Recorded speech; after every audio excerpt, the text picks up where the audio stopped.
Well, this is Jared from Stampede Blue, and this is your Indianapolis Colts post-game wrap. The Colts lost today at home to the Tennessee Titans, and the final score was 31-17. And before you jump in the comments and tell me that Jacoby Brissett is awful, I just want to remind you that Zach Pascal and Jack Doyle were the leading receivers of targets from Jacoby Brissett today.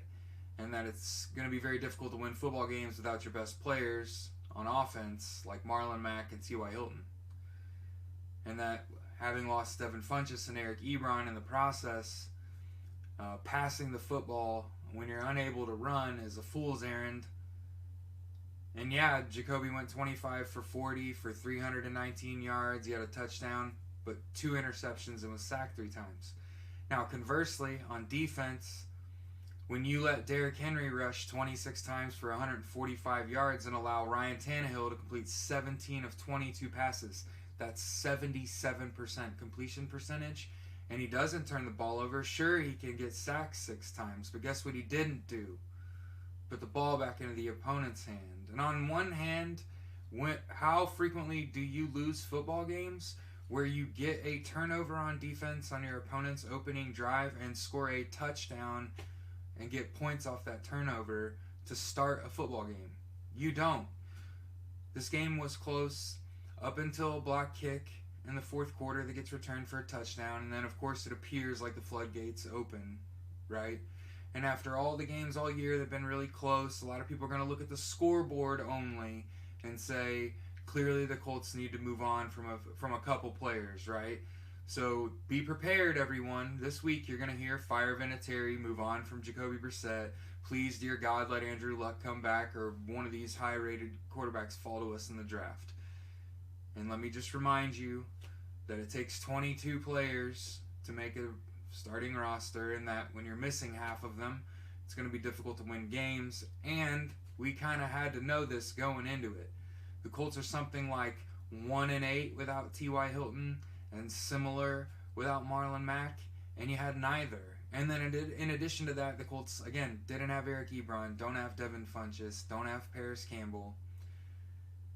So I'm really left in kind of a quandary, right? I want this season to be over at this point. We got 4 games left. There's still a chance the Colts can get into the playoffs. There's even a chance the Colts could still win their division. But I don't even know if those are in the Colts' best interest for the future of the organization, other than allowing people to keep their jobs that possibly shouldn't. I feel like it's important to remind everyone that Colts come out and tell you exactly what has to happen in order for them to win the game. You have to win the turnover battle, the time of possession battle. You got to protect your quarterback. You got to stuff the run, and you got to prevent chunk plays. And the Colts did none of those things. They turned the ball over. They may have sacked Tannehill 6 times, but they gave up 3 sacks on offense. They turned the ball over. Ross Travis had a fumble. Jacoby had 2 interceptions. So here we are, 6-6. And at this point, on the outside looking in, right? So just a couple weeks ago, it was beat the Texans and we're gold.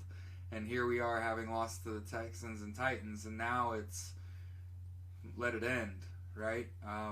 So I fully expect you could lose a couple more players. Chester Rogers went down today with a knee injury. Kenny Moore had an ankle injury.